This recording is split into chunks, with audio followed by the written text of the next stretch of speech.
The police report in Italy was like a handwritten one sentence, like car went missing. Great. Like that's the police report from 20 years ago that they're relying on.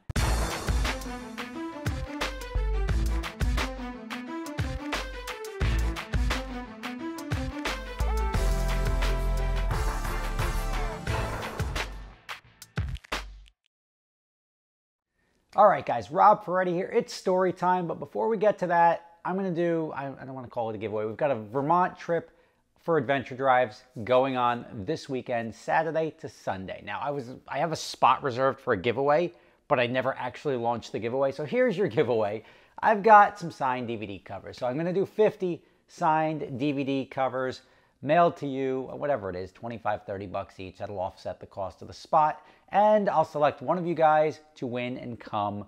This has got to happen in the next, whatever, 12 hours, 24 hours, because the event starts on Saturday, which means you have to be in the New York tri-state area by Friday night so you can make it out Saturday morning. So if you're interested in coming on adventure drives, going up to Whistle Pig, checking out Stowe, Vermont with us, and then coming back down to New York, you're in for a fun weekend. You'd fly in on Friday, fly out on Monday morning. I guess I'll cover that, why not? But visit the link in the description, and it's probably going to be a good time. So it's my fault for not giving you more notice, but who doesn't want a Rob Ferretti signed DVD cover, right? It's the best.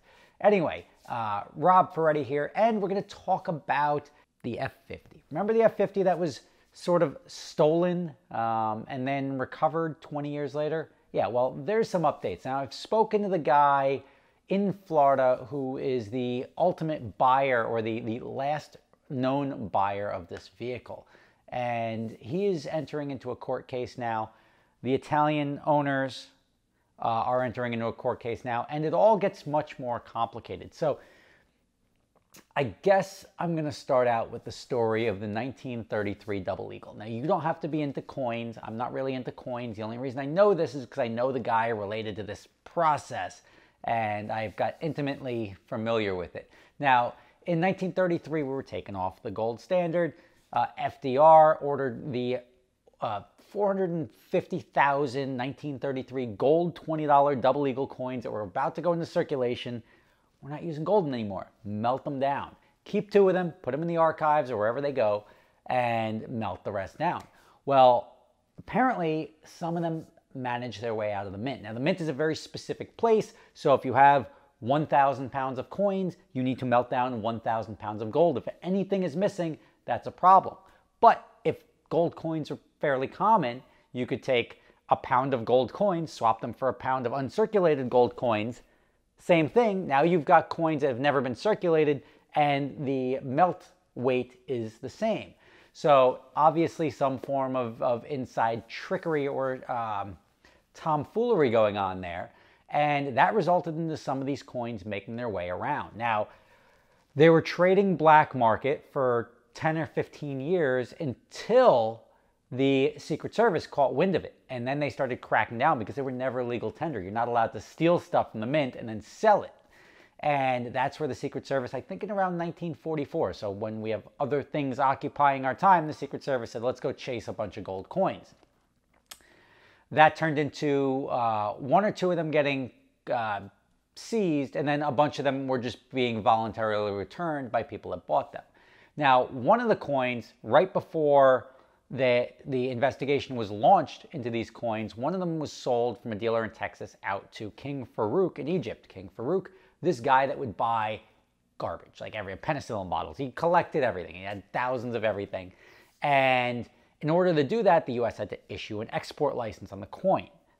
Remember that. That's going to come in. This is going to all circle back to that export license. Anyway, let me finish the story about the gold coins. After they then declared it illegal tender, blah, blah, blah, blah, blah, they said, hey, we want to get that coin back. And ultimately, when King Farouk was ousted from the throne and they were selling off all this stuff, they said, yeah, we'll send it back. However, le coin disappeared, like somewhere in the world. Fast forward another 15 or 20 years, the Secret Service is really just hammering down on these little gold coins. There was a sting operation, Waldorf Astoria in New York. They got a guy. They arrested him. He's like, oh, I bought it. Somebody came into my my pawn shop sold it to me. That's how I have the coin. Then he said, actually, no, it was I got King Farouk's coin. That was his sworn statement. So it went to trial, and the government agreed to then let him sell it. Now, the fact that the government issued, because they said, look, it was never legal tender. It was stolen, so there's no way you could legally own this. And they're like, well, you issued an export license, which then made that one coin legal tender. So whether this guy had that coin or not, or just one of the other ones that happened to make its way out of the mint, this guy had a valid argument, and the government agreed to let that coin be auctioned off. It went for like $8 million, right? It's a lot. It was like 5 plus fees and everything like that. So that's under the impression it's like legitimately the only coin out there. I mean, obviously there's the illusion that there could be a couple of more, but it's very rare. It's probably of the rarest coins in the world, if not the rarest. Fast forward, my buddy, and it was actually the guy who they decided worked at the mint, was Israel Swit. And that guy was the guy that they arrested and ultimately dropped charges for having removed those coins from the mint. Fast forward, after that coin had sold, 2005 rolls along. This guy who was related to Israel Smith was like, hey, looky here. I found 10 more of these coins. Since you legalized that one, you should probably legalize these ones too. And they're like, thank you very much for those coins. Like, those are illegal. So now he's in that battle back and forth, and it's gone back and forth a bunch of times. I haven't even kept up in the last couple of years. But that other coin that sold for $8 million now, just recently in June, which is like a month ago, sold for $19 million, which is crazy. So like, even if he gets any, like, this fight is worth it, because this guy, even if they're not worth $19 million a piece, even if they're worth $5 million a piece, you're not talking about $50 million in a handful of little, mind blown. Anyway, I'll put a link in the description of the story, or at least I'll find something that's got like the summary of everything if you want to read through it. I find it interesting. It's part of our history books now, which is cool, and all over a handful of freaking coins. But that's the same sort of legal argument that you're going to have with this F50. Now, this F50 here it went from Italy to Japan. And let me catch you up if you didn't watch the other video. The car was reported stolen out of Italy back in 2003. And ultimately, yada, yada, yada, car was gone forever and just turned up coming over the border from Canada into the US, going to a guy in Miami. And one of the border agents said, like, that doesn't look right. Pulled the car, contacted Ferrari. Turns out it was the one that was reported stolen out of Italy 20 years ago. Now, the car, these are the very important facts. I don't have all the facts. When I read articles, I see what's made available. I see the press releases, but I don't know further what's going on. Turns out that the guys in Italy who bought it way back when, in 2003, which it was still, you're talking about a 95 Ferrari F50, which means there's no way the thing's not worth $600,000, $700,000, $800,000, $900,000. They effectively bought it, and it was three guys. They were car dealers. Now, they own a dealership, whatever. It was a dad and two brothers, which, I don't know if wherever you're from in the world, car dealers are all the same. They're all sketchy dudes, like everywhere you go. And now if you have a car dealership and a car gets stolen, what do? You make an insurance claim. These guys didn't. So first off, they have paperwork. They have no proof that they even paid for the car. But then they have the payment that they claimed to make for the car was only like 230,000 euros, maybe $250,000 to $300,000, depending on the exchange rate at the time, which is a third of what the car is worth. So now you've got these like family members in the car business, which again, sketchy all over the world. A car that's worth $750,000, $1 million at the time disappears, and that they paid virtually nothing for, and they don't make an insurance claim on it. Something sketchy about it. Goes to Japan. Fast forward now 20 years, it gets sold over to a guy in Canada, to the guy in Florida through a dealership in Canada, and this is now exported from Japan, and Japan authorized the export. Then Canada took and verified the export to send it to the U.S. The U.S., so it's effectively with the same precedent to make it legal. Like, it's not your responsibility to like forensically fingerprint a car when you buy it. If two separate governments have now is effectively issued federal export licenses on this vehicle, that in turn validates its existence. Now, this guy down in Florida, I was talking to him on the phone for probably 20 minutes. He's in a situation where now he's paid for a car, doesn't have the car, he has to sue for the car, and now this guy from Italy is like, oh, wait a second, hey guys, let's go see if we can get that car back or get some money out of it.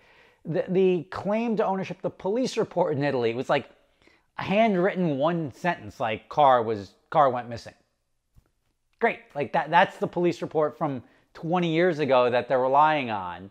And it's just all very sketchy. So I think that the guy in Florida actually stands a very good chance of owning this car, given the fact that, as with the double eagle, once the governments federally recognize the car as being a valid car, it's no longer the buyer's problem. Now it could be somebody else's problem. But the other big thing that this guy is now looking to see is, as the owner of the car, I'd be going after everyone for loss of use. Like, the government's not releasing the car to him. It's not like we're going to give you the car and just don't do anything with it because we may have to come and recall that car, take it. They're like, we're just going to keep this in our government storage facility right now. So this guy, for a year and a half, hasn't had access to his F50, which, according to loss of use laws, guys, effectively, if he is the rightful owner, is entitled to the daily rental rate of the vehicle times the number of days he's been deprived of his asset, which I can only imagine when an F50 would rent that, but probably $15,000 a day. So this guy's entitled to $15,000 a day times whatever, 500 days, he's entitled to $7 million bucks. And it's just like, it's so mind-boggling how much goes on here. Now, the lawyers are getting paid over here. The Italian guys have lawyers. The dealership probably has their own lawyer. This guy's got his own lawyer. And you've got all this back and forth over this one car because some sort of sketchiness. So I'm revising my previous position. I think the guy in Florida is going to end up owning the car. I'd love to see it. Like, it'd be cool to like even just go like, hey, this is the car. Remember that? And if I'm down in Florida, I'll go try to link up with him. But I figured that was a good update on this one. This was just an outlandish story that when more details come out, the sketchy guy, like, I don't know what's going on with the guys in Italy. That's sketchy to me. But like the fact that it's a dealership of family members that didn't make the claim, maybe like the dad sold it and they got cash and they just shipped it overseas and then the brother didn't find out about it. They were trying to prevent, like, yeah, let's just sell it and not give dad money. And whatever the situation was, just the fact that the paperwork didn't line up. Paperwork has to line up. When you're a business purchasing something, you go sell it at auction. You should sell it for a fixed amount. That money should be transferred from one account to the auction. It's just, there is a path of money. There's a path of ownership. There's a path of all of this stuff. And when none of that actually appears, and then there's no insurance claims surrounding that, it all starts to get very suspect as to what actually transpired. Like, if I'm out, somebody stole my $750,000 car, you know what? I'm going to get to the bottom of it. I'm going to make a claim. I'm not just going to go to the local police station and be like, hey, can I fill out a self-report for my car went missing? My brother took it and he said he parked it somewhere and it's gone now.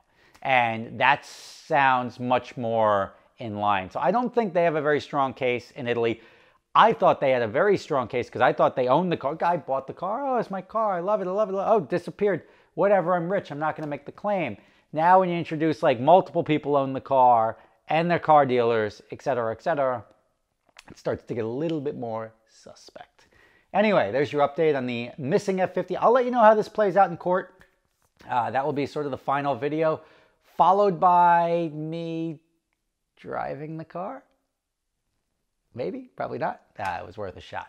Rob Ferretti, thank you for watching. If you have a 1933 Double Eagle, I will give you $50 for it. Right now, it's a $20 coin, and I got you. I'm going to double your money just like that, fling it my way, and you guys have a deal.